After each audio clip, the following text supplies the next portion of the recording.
വടകര നഗരസഭ ജെ.ടി. റോഡിൽ സൗന്ദര്യവൽക്കരിച്ച് പുതുക്കിപ്പണിത ജൂബിലി കുളത്തിന്റെ ഉദ്ഘാടനം മന്ത്രി എം.ബി. രാജേഷ് നിർവഹിച്ചു.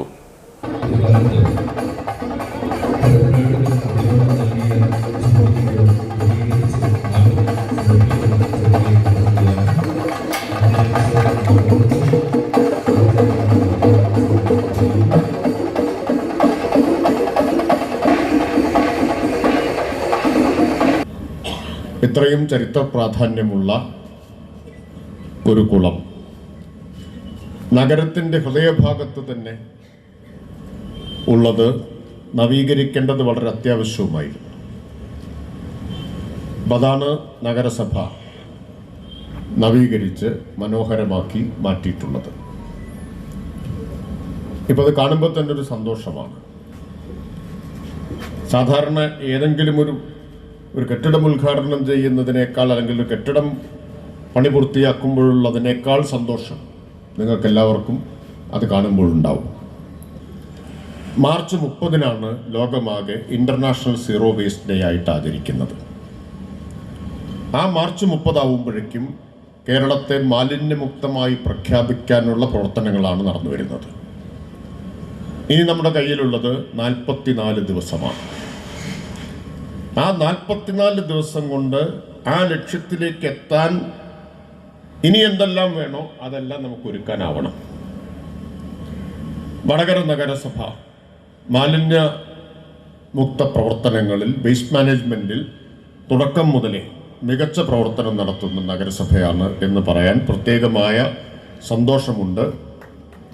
ഇപ്പം ഇങ്ങോട്ട് വരുമ്പോഴും പലയിടത്തും വൃത്തിയാക്കിയത് മാത്രമല്ല, വൃത്തിയാക്കിയ പൊതുസ്ഥലം സംരക്ഷിക്കാൻ ചെടിച്ചട്ടികളും മറ്റുമൊക്കെ വെച്ചത് വളരെ സന്തോഷത്തോടെ കാണുകയുണ്ടായി. ഞാനെപ്പോഴും യാത്ര ചെയ്യുന്ന സമയത്ത് മുഴുവൻ റോട്ടിലേക്ക് നോക്കിയിരിക്കുക. കാരണം നമ്മുടെ ഈ ക്യാമ്പയിൻ കൊണ്ട് എത്രത്തോളം മാറ്റം ഉണ്ടായിട്ടുണ്ടെന്ന് അറിയണമെങ്കിൽ റോട്ടിലേക്ക് നോക്കിയാൽ മതി. ബാക്കി ഒരുപാട് കാര്യങ്ങളൊക്കെ ഉണ്ടായിട്ടുണ്ട്. ഇപ്പോൾ നമ്മൾ 2021 മുതൽ ആരംഭിച്ചതാണെങ്കിലും ബ്രഹ്മപുരത്തെ തീപിടുത്തത്തോടു കൂടിയാണ് ഈ ക്യാമ്പയിൻ പ്രവർത്തനങ്ങൾക്കാകെ കൂടുതൽ ഊന്നൽ കൈവന്നത്. തീപിടുത്തമുണ്ടായപ്പോൾ നിയമസഭയിൽ അടിയന്തര പ്രമേയം വന്നു. അതിന് മറുപടി പറഞ്ഞുകൊണ്ട് 2 കാര്യങ്ങൾ അവിടെ പ്രത്യേകം പറഞ്ഞിരുന്നു. ഒന്ന്, ഈ ആപത്തിനെ ഒരു അവസരമാക്കിയിട്ട് ഗവൺമെൻറ് മാറ്റും എന്ന്. തീപിടുത്തം എന്ന ആപത്തിനെ കേരളത്തെയാകെ മാലിന്യമുക്തമാക്കാനുള്ളൊരവസരമാക്കി മാറ്റും എന്നായിരുന്നു ഒന്ന്. രണ്ടാമത് പറഞ്ഞത് ബ്രഹ്മപുരത്തെ ഒരു പൂങ്കാവനമാക്കി മാറ്റും എന്നായിരുന്നു. അതിനൊരുപാട് ട്രോള് ഉണ്ടായി, വലിയ പരിഹാസങ്ങൾ ഉണ്ടായി. സ്വാഭാവികമാണ്, അതൊരു തള്ളായിട്ടാണ് പലരും കണ്ടത്. നേരത്തെയും ഇങ്ങനെ പ്രഖ്യാപനങ്ങളൊക്കെ കണ്ടതിൻ്റെ അനുഭവം കൊണ്ടായിരിക്കണം വലിയ പരിഹാസമൊക്കെ ഉണ്ടായി. ഇപ്പോഴൊരു 8-10 ദിവസം മുമ്പ് ഞാനും കൊച്ചി മേയറും എല്ലാവരും കൂടി ബ്രഹ്മപുരത്ത് പോയിരുന്നു. ബ്രഹ്മപുരത്ത് പോയപ്പോൾ അവിടെ ഞങ്ങൾ ക്രിക്കറ്റ് കളിച്ചു. ഈ പ്രായത്ത് പോയിട്ട് അവിടെ ക്രിക്കറ്റ് കളിക്കാൻ പൂതിയുണ്ടായിട്ട് ചെയ്തതല്ല. അതുകൊണ്ട് മാത്രമാണ് അതൊരു വാർത്തയായതും 4 ആൾ അറിഞ്ഞതും. അല്ലെങ്കിൽ ഒരിക്കലും ആരും അറിയില്ല. 8 ലക്ഷം മെട്രിക് ടണ്ണിലധികം മാലിന്യം കുമിഞ്ഞുകൂടിയിരുന്ന 110 ഏക്കറയുള്ള കേരളത്തിലെ ഏറ്റവും വലിയ മാലിന്യമല, പതിറ്റാണ്ടുകളായി കൊച്ചി നഗരം സൃഷ്ടിച്ച എല്ലാ മാലിന്യവും ഏറ്റുവാങ്ങി ആകാശം മുട്ട ഉയർന്ന മാലിന്യമല, അതിൻ്റെ 75% നമ്മൾ നീക്കം ചെയ്തു. അതായത് 6 ലക്ഷം മെട്രിക് ടണ്ണിലധികം മാലിന്യം നീക്കം ചെയ്ത് അത്രയും സ്ഥലം വീണ്ടെടുത്തു. അവശേഷിക്കുന്നത് മെയ് ആവുമ്പോഴേക്കും തീരും. ഇത്രയും വലിയ മാറ്റം ഉണ്ടായി. പ്രാധാന്യത്തോടെ വാർത്തയാവുകയും ചെയ്യുന്നൊരു കാലമാണ്. അതുകൊണ്ട് നല്ല മാറ്റങ്ങൾ എന്തെങ്കിലും നടക്കുന്നുണ്ടോ ആരും അറിയില്ല. വീട്ടുകിണറിൻ്റെ സ്ഥിതിയാണ് ഞാൻ പറഞ്ഞത്. എല്ലാവരും ആരും സമാധാനിക്കേണ്ട, ഞങ്ങളൊക്കെ വീട്ടിലെ വെള്ളമാണ് കുടിക്കുന്നത്. 78% കോളിഫോം ബാക്ടീരിയയാണ്. അതുകൊണ്ട് കക്കൂസ് മാലിന്യം സംസ്കരിക്കാനുള്ള ആധുനികവും ശാസ്ത്രീയവുമായ പ്ലാന്റുകൾ കേരളത്തിൽ ഉണ്ടാവണം. എന്തെല്ലാം എതിർപ്പുണ്ടെങ്കിലും ആ എതിർപ്പിനെയൊക്കെ നേരിട്ട് മനസ്സിലാവാത്താണെങ്കിൽ പറഞ്ഞ് നമുക്ക് മനസ്സിലാക്കാം, സംശയങ്ങളാണെങ്കിൽ ദൂരീകരിക്കാം. ഉറങ്ങുന്നവരെ മാത്രമേ പക്ഷെ ഉണർത്താൻ പറ്റൂ. ചിലർ ബോധപൂർവ്വം എതിർക്കുന്നവരുണ്ട്. അങ്ങനെയുണ്ട്. ഒരു കമ്മിറ്റി ഉണ്ടാക്കും. അപ്പോൾ അങ്ങനെ ഒരു സ്ഥലത്തൊരു അനുഭവം ഉണ്ടായി. ഒരു കമ്മിറ്റി, എന്നിട്ട് ഈ കമ്മിറ്റി ഉണ്ടാക്കിയിട്ട് എതിർക്കും. കമ്മിറ്റി ഉണ്ടാക്കുന്നതിന് ഉദ്ദേശമുണ്ട്. എന്നിട്ട് പറയും ഇത് നടക്കാതിരിക്കണമെങ്കിൽ എന്ത് വേണം, കോടതിയിൽ ഹൈക്കോടതി കേസ് കൊടുക്കണം. ഇപ്പോൾ വക്കീലിന് വലിയ പൈസ കൊടുക്കണം. അപ്പോൾ പിരിക്കലായി. അതിതൊരു ഉപജീവന മാർഗമായിട്ട് കൊണ്ടു നടക്കുന്ന ആൾക്കാരുണ്ട്.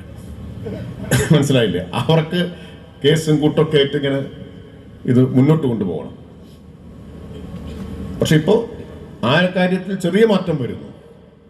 പക്ഷേ ഖരമാലിന്യ സംസ്കരണത്തിൻ്റെ കാര്യത്തിൽ നല്ല മാറ്റം വന്നു. മാറ്റം വന്നെങ്കിലും മാറാത്തൊരു കാര്യം മനോഭാവമാണ്. പൗരബോധത്തിൻ്റെ കാര്യത്തിൽ മാറ്റം വന്നിട്ടില്ല. ഇന്ന് രാവിലെ കോഴിക്കോട്ട് വന്നിറങ്ങിയപ്പോൾ വായിച്ച വാർത്ത വിചിത്രമായൊരു വാർത്തയാണ്.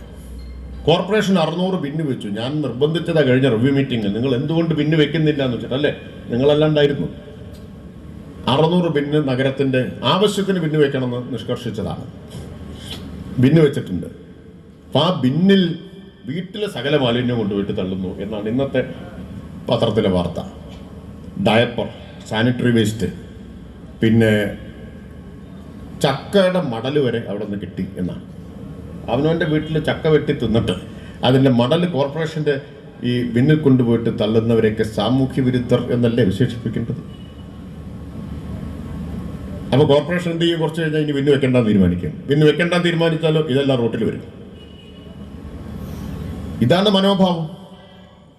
ഒരു വിഭാഗം ആളുകളുടെ മനോഭാവം എന്താണെന്ന് വെച്ചാൽ, ഇത് ജനാധിപത്യല്ലേ, ഞങ്ങൾക്ക് വേസ്റ്റ് ഉണ്ടാക്കാനുള്ള അവകാശമുണ്ട്, സർക്കാരും മുനിസിപ്പാലിറ്റി മര്യാദയ്ക്ക് കൊണ്ടുപോയിട്ട് സംസ്കരിച്ചോളണം. ഇതാണ് മനോഭാവം. മാലിന്യ സംസ്കരണത്തിൻ്റെ കാര്യത്തിൽ സർക്കാരിന് ഉത്തരവാദിത്വമുണ്ട്. ആ ഉത്തരവാദിത്വം ഞങ്ങൾ ഏൽക്കുന്നു. തദ്ദേശ സ്ഥാപനങ്ങൾക്ക് ആ ഉത്തരവാദിത്വമുണ്ട്. അതവർ നിർവഹിക്കണം. ഇവിടെ നിർവഹിച്ചുകൊണ്ടിരിക്കുന്നുണ്ട്. തീർന്നില്ല. ഓരോ വ്യക്തിക്കും അക്കാര്യത്തിൽ ഉത്തരവാദിത്വമുണ്ട്. ഓരോ വ്യക്തിക്കും. മനോഭാവം തിരിച്ചാൽ ഞങ്ങളിതൊക്കെ ഉണ്ടാക്കും, നിങ്ങൾ കൊണ്ടുപോയിട്ട് സംസ്കരിച്ചോളാം. അല്ലെങ്കിൽ ആർക്കെതിരെ പറയും? സർക്കാരിനും മുനിസിപ്പാലിറ്റിക്കും പഞ്ചായത്തിനൊക്കെ എതിരെ പറയും. അതാണ് നമ്മൾ ബ്രഹ്മപുരത്ത് കണ്ടത്.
സാംസ്കാരിക ഘോഷയാത്രയാണ്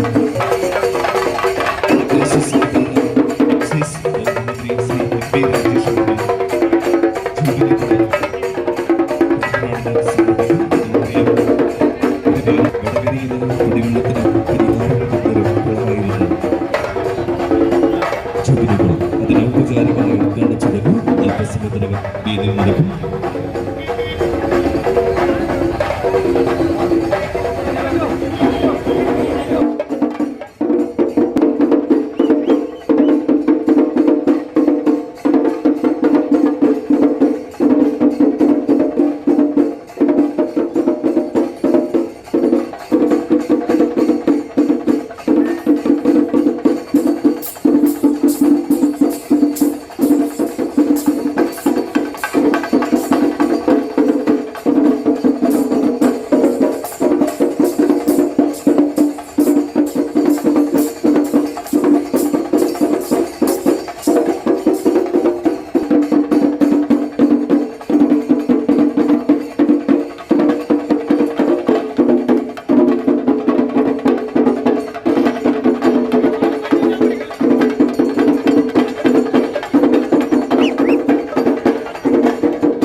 Thank you.